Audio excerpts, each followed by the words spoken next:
Hello friends, स्वागत है आपका JMS एकेडमी में। मैं सिद्धार्थ मरपाल और आप देख रहे हैं कक्षा 10वीं की गणित वास्तविक संख्या। पहला चैप्टर है, उसका हम 5-6 क्वेश्चन कर चुके हैं पिछले चैप्टर का। तो उसमें 7वां क्वेश्चन दिया था आपका, दर्शाइए कि कोई धनात्मक विषम पूर्णांक 6q+1 या 6q+3 या 6q+5 के रूप का होता है, जहां q कोई पूर्णांक है। q का मान पूर्णांक है। पूर्णांक मतलब समझते हैं 0 से लेकर +-1 +-2 से लेकर अनंत तक जाता है, उसे हम पूर्णांक कहते हैं। तो इस तरह का सवाल जैसे दे देगा तो इसको हम हल करने के लिए मान लेते हैं, माना दो धनात्मक पूर्णांक क्या है, a और b है। हमको दिखाना है कि कोई विषम संख्या होगा तो उसको इसका मान क्या आएगा, 6q+1 6q+3 6q+5 हमको दिखाना है, मतलब सिद्ध करना है एक तरह से। तो इतना मान लिए हम। और उसके बाद हम जानते हैं, हम यूक्लिड विभाजन प्रमेयिका से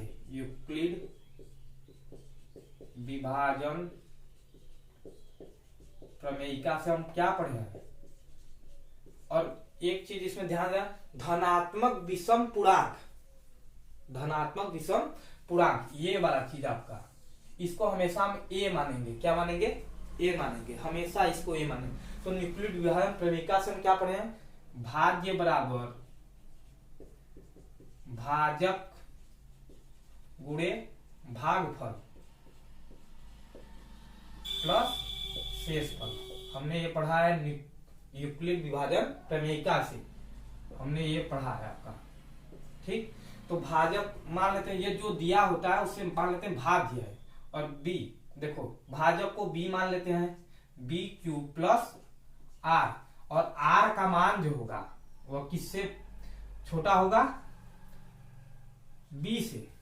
शेषफल का मान भाजक से छोटा होगा और किसके बराबर होगा, 0 या 0 से अधिक के लिए। ठीक, तो हम देखिए अब इसमें b का मान हमारा क्या दिया है, 6 दिया है। b का मान 6 दिया है। जब b बराबर हम 6 रखेंगे तो क्या हो जाएगा हमारा, अतः उपरोक्त से क्या हमको मिलेगा, a बराबर 6q+1। अब जब a बराबर 6q+1 मिला हमको, तो r का मान कहा 6 से छोटा होगा और 0 या 0 से बड़ा होगा, यही ना, 0 के बराबर या बड़ा होगा। तो इसको मान लेते हैं हम समीकरण नंबर 1। अच्छा, जब r का मान, शेषफल का मान 6 से कम होगा तो r बराबर कितना होगा, 0 होगा, 1 होगा, 2 3 4 5, इतना आपको होगा r का मान। मतलब शेषफल इतना आ सकता है, शेषफल का मान इतना आ सकता है। तो हम इस पर एक एक लेकर हल करते हैं। पहले x बराबर 0 पर देखेंगे, फिर x बराबर 1 के लिए, x बराबर 2 के लिए, x बराबर 3 के लिए, ऐसे हम करेंगे 5 तक। तो चलिए स्टार्ट करते हैं। r बराबर 1 0 के लिए r बराबर 0 के लिए जब हम देखेंगे तो हम समीकरण 1 से क्या देखेंगे, समीकरण 1 से a बराबर 6q+0, तो a बराबर क्या होगा, 6q, यही होगा। तो यह क्या है, सम है, विषम है, सम संख्या होगी, क्योंकि q क्या है, एक पूर्णांक है। q का मान 1 रखेंगे तो 3 दूना 1, 6 कम 6, तो a बराबर 6 सम संख्या है। q का मान 2 रखेंगे तो 6 दूना 12, 12 क्या है, सम संख्या है। तो हम इसको मान लेते हैं, यह क्या आया, सम संख्या। हमको क्या निकालना है, विषम के लिए। तो यह सम संख्या, तो इसको नहीं लिखेंगे हम, तो अब यहां पर लिख दे, यह 2 से विभाजित भी हो जाएगा। जब सम संख्या तो 200 क्या हो जाएगा, विभाजित हो जाएगा, शेषफल आपका 0 बचेगा। तो यह सम संख्या है, हमको निकालना है विषम संख्या। तो हम लिख देते हैं r बराबर 1 के लिए, जब शेषफल का मान क्या हो जाए, 1 हो जाए, तब देखते हैं कि विषम के लिए यह आता है कि नहीं आता, 6q+1। देखिए r का मान, तो समीकरण 1 से हम क्या करेंगे, समीकरण 1 से a बराबर 6q+1, यही ना। अब देखिए कोई भी संख्या का मान रखेंगे तो 2 से विभाजित होगा यह चीज। देखो यहाँ पर 1 रखे 6 हो गया, q का मान 1 रखे तो 6 में 1 जोड़ दिए 7 क्या हमारी विषम संख्या है, तो यह हमारा क्या निकल कर आया, विषम संख्या। देखिए एक आंसर आ गया विषम संख्या, एक आंसर हमारा यहां से आपका मिल गया। यही हमको सिद्ध करना था, एक चीज आ गया हमारा। अब हम देखते हैं r बराबर 2 के लिए, r बराबर 2 के लिए तो समीकरण 1 से क्या होगा हमारा, समीकरण 1 से देखिए a बराबर 6q प्लस 2 क्या हो गया। अब यह सम संख्या होगा कि विषम होगा, आप भी जानते हैं हम कि यह q का मान जब हम 1 रखेंगे तो 6 हो जाएगा, 6 में 2 जोड़ेंगे 8 हो जाएगा। q का मान आप कुछ भी रखकर देख सकते हैं, तो जब 8 हो जाएगा तो क्या होगा, 2 से विभाजित हो जाएगा। जब 2 से विभाजित हो जाएगा यह चीज तो यह सम होगा कि विषम, आप बोलेंगे सम संख्या होगा। हमको सम के लिए ज्ञात करना है, नहीं ज्ञात करना है, हमको किसके लिए करना है, विषम के लिए। तो चलिए हम r बराबर, अब यह हमारा तीसरा स्टेप है और यह पहला था और यह दूसरा। अब हम चौथा देखते हैं, तो r बराबर 3 के लिए, r बराबर 3 के लिए तो क्या होगा, समीकरण 1 से, समीकरण 1 से हमारा क्या होगा, देखिए समीकरण 1 a बराबर 6q प्लस r का मान कितना रख दे 3। अब देखिए अब यह सम होगा कि विषम होगा, विषम होगा। जब विषम होगा, अब कैसे विषम होगा भाई, बात तो यह भी कैसे विषम मान ले हम, जब हम किसी q का मान, अभी 1 के लिए हम कर रहे हैं, 2 रखिए 3 रखिए कोई दिक्कत नहीं है, q का मान 1 रखेंगे तो 6 हो जाएगा, 6 3 9, 9 कैसी संख्या होती है, विषम संख्या होती है। तो हमारा एक दूसरा प्रूफ हुआ, यही दर्शाना था, हम दर्शा दिए, एक ये आ गया ठीक। और ए आपका क्या है, धनात्मक वास्तविक, धनात्मक विषम पूर्णांक, ए बराबर यही दर्शाना था ना।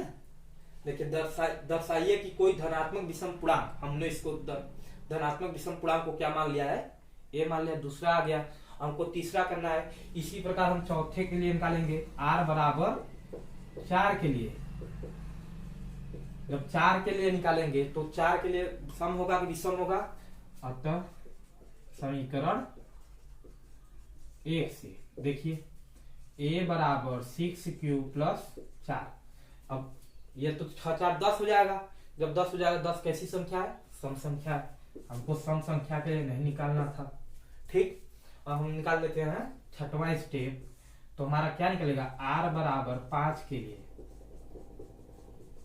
r बराबर 5 के लिए जब हम r का मान 5 रखेंगे तो हमारा समीकरण 1 से क्या होगा, समीकरण 1 से देखिए a बराबर 6q प्लस 5, जब 6q प्लस 5 तो q का मान पूर्णांक है, पूर्णांक में कुछ भी रखिए, मान लो 3 रख रहे हैं तो 6 18 18 5 23, 23 कैसी संख्या है, विषम संख्या है।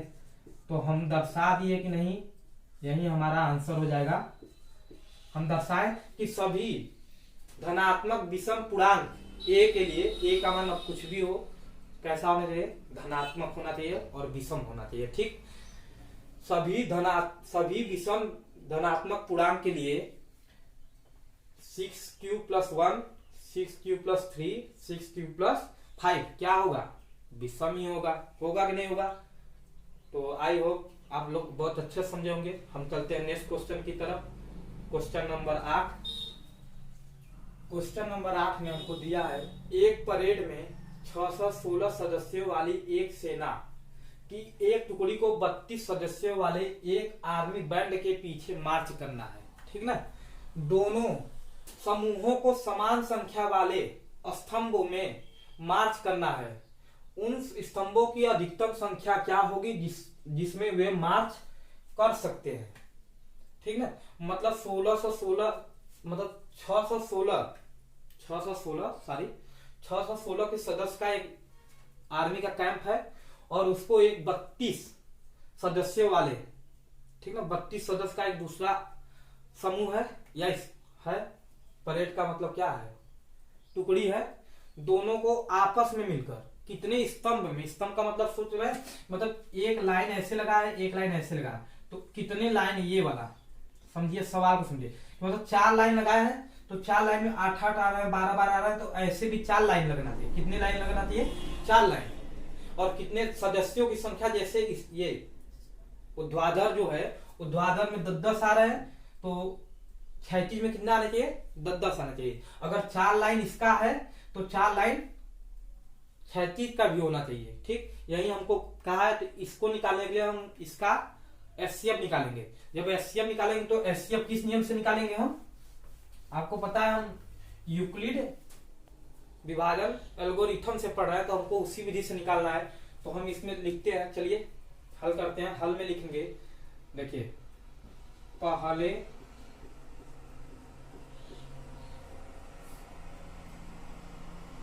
पहले टुकड़ी में सदस्यों की संख्या, पहले टुकड़ी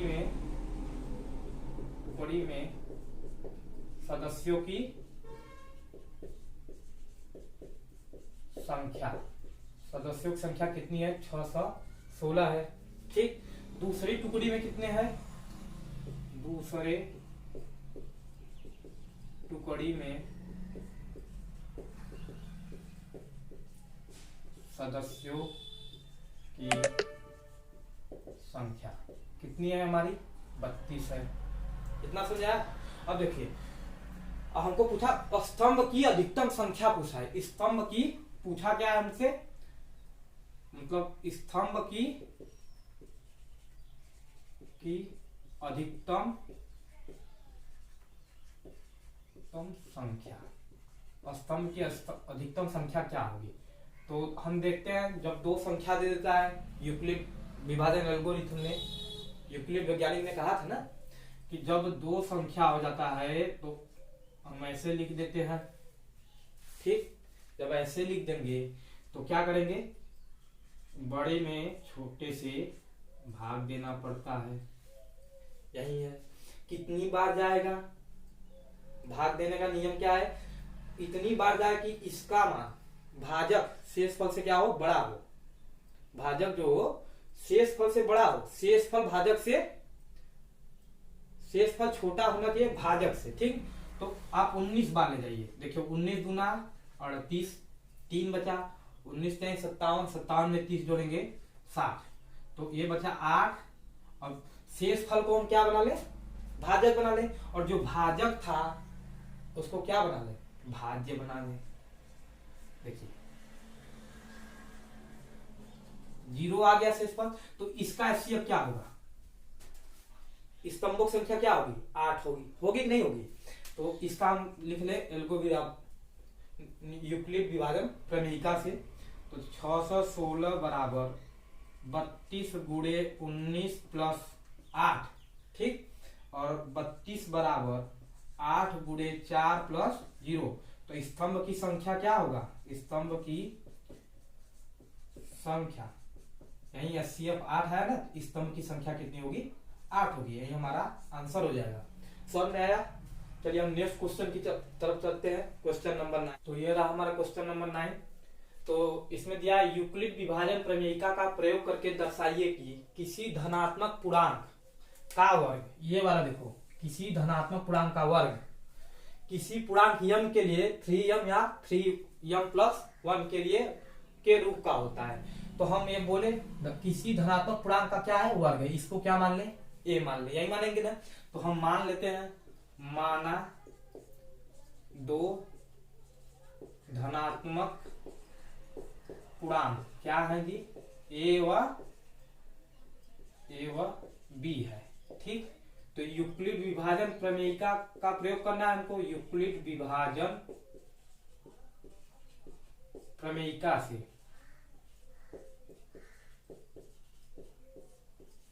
से, क्या होगा हमारा?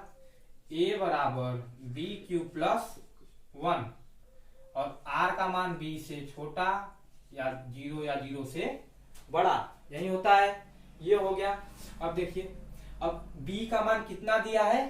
3 दिया है। b का मान 3 दिया है कि नहीं दिया है? तो b बराबर 3। ठीक, जब तब क्या होगा? तब a बराबर 3³ + 1। ठीक, किस और क्या बोला? किसी धनात्मक पूर्णांक का वर्ग, मतलब इसमें न सम है न विषम है, जो भी पूर्णांक है उसका वर्ग करना है। तो यहाँ पर r का मान 3 से छोटा या 0 से बड़ा, यही होगा। तो देखिए जब r का मान ये होगा तो r बराबर 1 0 1 2 यही होगा। 3 के लिए होगा कि नहीं होगा, क्योंकि 3 से छोटा है, तो 3 से छोटा हमने लिख लिया, शेषफल यही रहेगा। तो अतः इसको मान लेते हैं समीकरण नंबर 1। कोई दिक्कत यहां तक नहीं, ठीक 7वें क्वेश्चन के हिसाब से है। इसमें वर्ग बोल दिया था, उसमें विषम संख्या बोला था। तो हम r बराबर 0 के लिए हम सबके लिए निकाल दे भाई। r बराबर 0 के लिए, जब r बराबर 0 के लिए क्या होगा हमारा, देखिएगा r बराबर 0 के लिए तो समीकरण 1 से हमारा क्या होगा, a बराबर 3q प्लस 0 यही होगा, और a बराबर 3q। ठीक, इतना समझे। अच्छा, a बराबर 3q निकला और हमको क्या ज्ञात करना, धनात्मक पूर्णांक का वर्ग। तो मतलब इसका क्या कर दे, हम दोनों पक्षों में दोनों पक्षों का क्या करेंगे, वर्ग कर देंगे। तो a स्क्वायर बराबर 3q का स्क्वायर, तो a स्क्वायर बराबर 9q स्क्वायर यही आएगा। जब इतना आ गया 9q स्क्वायर, तो a स्क्वायर बराबर हम लिख सकते हैं 3 इंटू 3q स्क्वायर लिख सकते हैं, इसको ऐसे लिख सकते हैं। और हम 3q स्क्वायर बराबर माना 3q स्क्वायर बराबर यम। अब आप बोलेंगे यम क्यों माने हैं, क्योंकि हमको किसी पूर्णांक यम के लिए लाना है, यम का मान कुछ भी हो सकता है। तो आप बोलेंगे 3q स्क्वायर ही होगा, और कुछ भी पूर्णांक है, यम क्या है, पूर्णांक है, तो यह भी तो पूर्णांक है। अभी इसका मान एक रखेंगे 3 त्रिक के 9, 3 एकम 3 और इसका स्क्वायर 9 हो जाएगा। 9 क्या है हमारा, पूर्णांक है। जब पूर्णांक है तो हम मान सकते हैं इसको। तो a स्क्वायर बराबर क्या होगा, देखिए 3 यम होगा कि नहीं होगा, एक हमारा प्रूफ हुआ, हमको यही लाना था। समझे ये वाला चीज देखो, समझे, किसी धनात्मक पूर्णांक का वर्ग 3 यम के बराबर हो गया, इसके लिए। अब देखिए x बराबर किस पर निकाल दे हम, x बराबर मतलब r बराबर 1 के लिए, ये मेरा दूसरा स्टेप होगा और ये मेरा पहला स्टेप था। जब दूसरा स्टेप निकालेंगे तो समीकरण 1 से क्या होगा, अतः समीकरण 1 से हमारा क्या होगा, a बराबर 3q प्लस 1 यही होगा कि नहीं होगा। अब क्या करेंगे, हमको धनात्मक पूर्णांक का क्या चाहिए, वर्ग चाहिए, दोनों पक्षों का वर्ग कर देंगे। तो जब दोनों पक्षों का वर्ग करेंगे तो ये हो जाएगा 3q स्क्वायर प्लस 1 स्क्वायर यही होगा। अब जब a स्क्वायर बराबर a प्लस बी का होल स्क्वायर क्या होता है, a प्लस बी का होल स्क्वायर होता है a square plus 2ab plus b square यही होता है हमारा। या आप बोलते हैं a square plus b square plus 2ab, तो हम इसी पर रख दे। देखिए a स्क्वायर मतलब 3q का होल स्क्वायर प्लस 2 गुणे 3q इंटू 1 प्लस 1 का होल स्क्वायर, इतना समझ आया। a स्क्वायर बराबर 9q square plus 6q plus 1 ये हमारा होगा।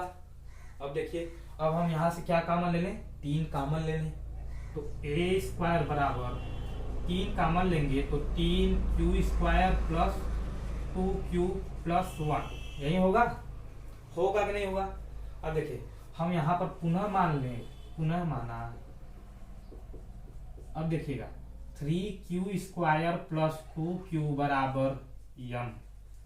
अब आप बोले कि अभी यम का मान ये था, अब ये कैसे हो गया, पूछेंगे ना कैसे हो गया। तो यह भी क्या है, पूर्णांक है कि नहीं है। अरे q का मान 1 रख देंगे तो कुछ ना कुछ मान आएगा, इसका आएगा कि नहीं।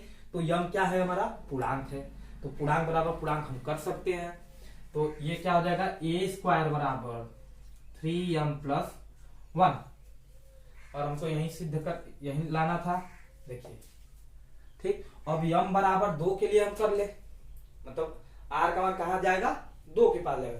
तो तीसरा स्टेप हमारा होगा आर बराबर 2 के लिए, क्या होगा, 2 के लिए। ठीक, सेम यही प्रोसेस चलेगा। तो अतः समीकरण 1 से क्या होगा हमारा, समीकरण 1 से a बराबर 3q प्लस 2, यही होगा, यही होगा कि नहीं होगा। तो अब क्या करें, दोनों पक्षों का वर्ग कर दें। देखिए वर्ग करेंगे तो क्या होगा, 3q प्लस 2 का होल वर्ग, और इसको हम खोल देंगे तो क्या होगा, 3q का स्क्वायर प्लस 2 इंटू 2 प्लस 2 का होल स्क्वायर, यही होगा हमारा। जब इतना होगा तो हम इधर लिख देते हैं। देखिए तो a स्क्वायर बराबर 9q स्क्वायर प्लस 3 दूना 6 दूना 12q प्लस 4, इतना होगा। अब देखिए a स्क्वायर बराबर हमको लाना है इस रूप का या इस रूप का, 2 ही रूप का लाना है, ये तो 4 आ गया। तो हम इसको लिख क्या सकते हैं, 9q square plus 12q plus 3 plus 1, 4 को हम लिख सकते हैं 3 प्लस 1। ठीक, अब देखो यहां से a स्क्वायर बराबर 3 हम कॉमन ले लेंगे तो हो जाएगा 3q square plus 4q plus 1 plus 1, इतना होगा नहीं। अब हम फिर मान लेंगे, माना, देखिए हम इसको क्या मान सकते हैं, पूरे को यम मान सकते हैं, आप इधर लिख लीजिए। तो 3q square plus 4q plus 1 बराबर यम, a स्क्वायर बराबर 3m प्लस 1, और हमको यही लाना था, यही हमारा क्या हो गया, आंसर हो गया। अब आप बोलेंगे कि q का मान इतना हो गया, यहाँ पर इतना था, यहाँ पर इतना था, तो हम आपको बता दें कि q ये क्या है, पूर्णांक है। तो ये पूरा चीज क्या हुआ, पूर्णांक है, यम भी पूर्णांक है, यहाँ पर भी यह पूर्णांक है तो यम भी पूर्णांक है, यहाँ पर भी पूर्णांक था तो यह भी पूर्णांक है। समझ में आया। तो हम देखते हैं क्वेश्चन नंबर 10। तो ये रहा क्वेश्चन नंबर 10। तो दिया है, यूक्लिड विभाजन प्रमेयिका का प्रयोग करके दिखाइए कि किसी धनात्मक पूर्णांक का घन, अब घन दे दिया, पिछले सवाल में क्या दिया था, वर्ग दिया था, 9m प्लस 1 या 9m प्लस 8 के रूप का होता है। तो हम जैसे पिछले मान रहे थे सवाल में, मान लिया माना 2 धनात्मक पूर्णांक a और b है, यूक्लिड विभाजन प्रमेयिका से हम इतना लिख सकते हैं। अच्छा अब देखिए यहाँ पर यह क्या है, धनात्मक पूर्णांक का घन, तो ये हमारा a हो जाएगा। ठीक, मानते से पिछले सवाल में, और यहाँ पर 9 दे दिया। अब 9 बनना तो मतलब r का मान जो होगा वह 0 1 2 3 4 5 6 7 8 तक जाएगा, तो बहुत स्टेप हो जाएगा। तो हम देखते हैं 9 किसका गुणक है, मतलब किसका गुणक है, 3 का है कि नहीं है, 3 का है, और हमको घन करना है तो 9 भी मिलेगा, स्वाभाविक सी बात है। तो हम b बराबर क्या ले लेंगे, यहाँ पर 3, b बराबर क्या ले लेंगे, 3। 3 क्यों ले रहे हैं, क्योंकि इसका गुणक है, अरे जो 9 है उसका गुणक क्या है, 3 है ना, बस इसीलिए हम ले रहे हैं।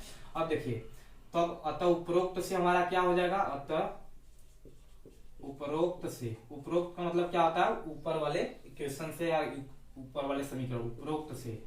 तो a बराबर 3q प्लस 1, यही हमारा हो जाएगा, और r का मान 3 से, अब क्या होगा, r का मान 3 से कम या 0 के बराबर, 0 से बड़ा या 0 के बराबर, इतना आया। इसको मान लेते हैं समीकरण नंबर 1। तब r बराबर क्या होगा, 0 1 2, यही होगा। अब हमारा 3 स्टेप में हम मान निकाल लेते हैं, तीनों को लाकर दिखा देते हैं, हमारा यह सवाल हो जाएगा, आंसर हो जाएगा। तो हम क्या निकाले, r बराबर 0 के लिए, r बराबर 0 के लिए, तो क्या होगा, समीकरण 1 से हमारा क्या होगा, समीकरण 1 से, देखिए समीकरण 1 से हमारा क्या हमको प्राप्त होगा, a बराबर 3q प्लस 0, यही प्राप्त होगा। अब देखिए तो a बराबर 3q, अब हमको क्या बचा, किसी धनात्मक पूर्णांक का घन। अब घन मतलब क्या होता है, मतलब उसका क्यूब करना है। जब हम दोनों पक्षों का क्यूब करेंगे तो a क्यूब बराबर 3q का क्यूब हो जाएगा, तो ये हो जाएगा a क्यूब, और 3 का क्यूब करेंगे तो 27 आ जाएगा और क्यू का क्यूब। ठीक, और हम क्या मान लें यहाँ पर, हमको लाना है 9m। ठीक, तो हम ए क्यू बराबर क्या लिख सकते हैं, 9 इंटू 3 क्यू स्क्वायर क्यूब लिख सकते हैं। और हम क्या मान लें, माना 3 क्यूब घाते क्यूब बराबर यम। तो ए क्यूब बराबर क्या होगा हमारा 3m होगा कि नहीं होगा, पहला कंडीशन हमारा आ गया। ठीक, अब देखो यम का मान फिर बदल गया, तो कोई बात नहीं, यह भी पूर्णांक है यह भी पूर्णांक है, इसका मान रखेंगे, पूर्णांक आएगा ही आएगा। तो किसी भी धनात्मक पूर्णांक, यहाँ बोला किसी भी धनात्मक पूर्णांक के लिए, मतलब पूर्णांक कुछ भी हो सकता है भाई, +-1 से लेके +-1 +-2 और 0 को लेकर अनंत तक जाता है, तो पूर्णांक कुछ भी हो सकता है। तो अब हम किसके लिए निकाले, हमारा पहला स्टेप था, और हम दूसरा स्टेप निकालेंगे r बराबर 1 के लिए। क्या निकालेंगे, r बराबर 1 के लिए। जब r बराबर 1 के लिए निकालेंगे तो हमारा समीकरण 1 से क्या हमको मिलेगा, समीकरण 1 से a बराबर 3q + 1। अब हम क्या करेंगे, घन करना है हमको, दोनों पक्षों का घन कर दें, तो a क्यूब बराबर होगा 3q + 1 का क्यूब, ये होगा। अब हमको a + b का क्यूब, सूत्र याद है आप लोग को, नहीं याद है देख लीजिए इधर, a + b का होल क्यूब कितना होता है, a cube + 3ab + b cube कोष्टक में a + b, यही होता है हमारा सूत्र। हम इस पर रख कर इसको हल करते हैं, तो a क्यूब बराबर 3q का होल क्यूब + 3 × 3q × 1 3ab हो गया। अब +1 का क्यूब और ब्रैकेट में कितना 3q + 1, इतना होगा हमारा। जब इतना हो जाएगा तो a क्यूब बराबर हो जाएगा 27 q के घाते 3 + 9q + 1 × 3q + 1। देखिए हम इसको इधर लिख लेते हैं, इसको इधर लिख लेते हैं, तो a क्यूब बराबर 27 क्यूब + 1 + 9 क्यूब, और कोई दिक्कत तो है नहीं, प्लस में था इधर उधर कर लिए हम। अब इसका इसमें हम क्या कर देते हैं, गुणा कर देते हैं, तो a क्यूब बराबर हमारा आ जाएगा 27 क्यूब + 1 + 27q² + 9q, यही आएगा। अब एक को हम इधर भेज देते हैं, इसको इधर लाते हैं, तो a बराबर 27 क्यूब + 27q + 9q + 1। अब देखिए यहां से हम 9 कॉमन ले लें, क्योंकि हमको 9m में लाना है, तो a क्यूब बराबर 9 कॉमन लेंगे तो 3q के घाते 3 + 3q² + q + 1। अब m बराबर यहाँ पर क्या मानेंगे, माना m बराबर 3q के घाते 3 + 3q² + q। तो यहाँ पर a क्यूब बराबर क्या होगा, 9m + 1, यही होगा ना, 9m + 1। हमको ये भी आ गया हमारा। अब m बराबर हम 2 के लिए रखेंगे, इतना हो गया, लिख लिए हैं। हम इधर का इलेज कर देते हैं, n बराबर 2 के लिए हम निकाल लेते हैं, तो n बराबर, अब n का मान मतलब r का मान 2 के लिए, r का मान 2 के लिए तीसरा स्टेप हमारा होगा। जब तीसरा स्टेप होगा तो समीकरण 1 से हमको क्या मिलेगा, समीकरण 1 से a बराबर 3q + 2, तो दोनों पक्षों का घन कर देंगे तो ये हो जाएगा 3q का देखिए + 2 का होल क्यूब। हम इसको डायरेक्ट लिख देते हैं, a क्यूब बराबर 27q + 8 हो जाएगा, अब +3 × a × b कोष्टक में a + b, यही होगा। इतना समझा है ना। अब a क्यूब बराबर देखिए 27q + 8 + 3 × 3 = 9, 9 × 2 = 18, 18 यही, अब 18 हो जाएगा, इसका इसमें भी गुणा होगा, तो 54q² + 18 × 2 = 36q, ये होगा गुणा करने पर। तो ए क्यूब बराबर क्या होगा 27 क्यूब प्लस, अच्छा plus 54 Q square plus 36 Q plus 8, इतना होगा कि नहीं होगा। अब देखो इसमें से हम क्या कॉमन ले लें, 9 कॉमन ले लें, क्योंकि हमको 9 के रूप में लाना है। तो ए क्यूब बराबर 9 जब कॉमन लेंगे तो हो जाएगा 3 क्यूब के घाते 3 plus 6 Q square plus 4 Q plus 8। तो ए क्यूब बराबर इसने को हम क्या मान लें, यम मान लें, क्योंकि पूर्णांक है। तो 3 Q square plus 3 plus 6 Q square plus 4 Q बराबर यम, है ना। जब यम मान लिए इसको हम, तो ये हो गया 9m प्लस 8, और हमको यही प्रूव करना था। ये हमारा आंसर हो गया। ठीक, हमको दिखाना था, हमने दिखा दिया 3 चीज। अब मिलते हैं नेक्स्ट क्वेश्चन में। नेक्स्ट क्वेश्चन है आपका 11। क्वेश्चन नंबर 11 हमारा ये रहा, 441, 567 और 693 का एचसीएफ ज्ञात करने के लिए यूक्लिड की विभाजन एल्गोरिथम का प्रयोग करिए। इस तरह का क्वेश्चन मैंने पिछली वीडियो में कराया है, अगर आपने नहीं देखा है तो जाकर देख लीजिए। हम इसको कराते हैं तो लिखते हैं 693 ग्रेटर है किससे, 567, और किससे ग्रेटर है 441। हम इस 3 दे दिया, 3 अंक मतलब 3 संख्या दे दिया, तो हम सबसे छोटी संख्या और सबसे बड़ी संख्या को लेकर हल करते हैं। ठीक, अब इसमें इसका क्या देते हैं, भाग देते हैं।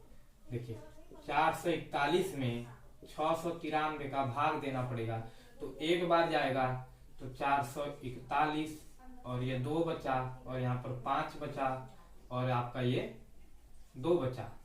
फिर जो शेष फल है उसको क्या बना ले, भाजक बना ले, और जो भाजक था उसको क्या बना ले, भाज्य। तो 441 तो कितनी बार जाएगा, एक बार जाएगा, 252। ठीक, 9 बचा, फिर 13 हो जाएगा, फिर 8 बचा, फिर यहां पर कितना बचेगा, 1 बचेगा। अब देखिए 252, फिर वही हमारा प्रक्रिया है, एक बार जाएगा, फिर 100, फिर ये कितना बचेगा, 3 बचेगा, और यहाँ पर बचा 4 बचा, तो एक हासिल मांगेगा तो 14 हो जाएगा, 14 में से 8 घटेगा तो 6, और ये आपका। ठीक, और 189 कितनी बार जाएगा, 3 बार जाएगा, 3 त्रिक के 9, 3 छाक 18, और शेष फल क्या बच गया आपका 0। तो इसका प्रमेयिका से हम लिख ले, यूक्लिड विभाजन प्रमेयिका में पहला स्टेप हमारा क्या होगा, 693 बराबर 441 गुणे 1 प्लस 252। दूसरा हमारा होगा 441 बराबर 252 गुणे 1 प्लस 189। तीसरा स्टेप हमारा क्या होगा, 252 बराबर 189 गुणे 1 प्लस 63। चौथा स्टेप हमारा होगा 189 बराबर 63 गुणे 3 प्लस 0। तो इसका एचसीएफ अभी इतना आया, लेकिन पूरे का नहीं आया है, अभी 2 अंक का आया है, 2 संख्याओं का आया है। तो हम एक और निकाल लें कि 567 बड़ा है 441 से, तो इसमें भी इसका भाग देकर देख लें, क्या पता इसका अगर यह एचसीएफ तो 2 अंकों का आ गया, 2 अंक और निकाल रहे हैं। तो 441 भाग इतना होगा, एक बार जाएगा तो 441 होगा, 6 बचेगा, और यहाँ पर 2 बचेगा, और यहाँ पर 1 बचेगा, और ये आपका 441 हो गया। तो कितनी बार जाएगा ये लगभग 3 बार जाएगा। तो 6 त्रिक 18, 3 दूना 6, 1 7, 3 एकम 3, तो बचेगा 3 बचेगा, और यहाँ पर बचा 13, 12 बचा, नहीं 13 बचा, तो 6 बचा, और ये 63, और 126 है। कितनी बार जाएगा, 2 बार जाएगा, तो 126।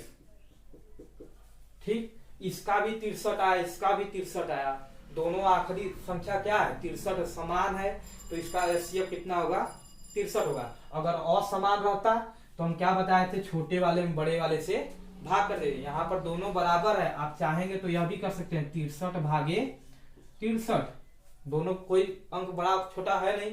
अगर यह वाला बड़ा होता तो इसको भाज्य मानते और यह वाला बड़ा होता तो इसको भाज्य मानते, लेकिन दोनों बराबर है तो 63 एकम 63, अर्थात शेष फल 0 आया, किसके चलते आया, 63 के चलते आया। जब 63 के चलते 0 आया तो इसका एचसीएफ कितना होगा, अतः में हम करके लिख देंगे 441, 567 और 693 का एचसीएफ 63 है। कितना है, 63 है। यही हमारा आंसर हो जाएगा। समझ में आया। अब मिलते हैं दोस्तों नेक्स्ट वीडियो में, तो मिलते हैं नए वीडियो में।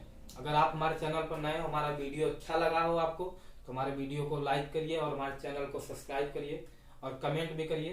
तब तक के लिए जय हिंद, जय भारत।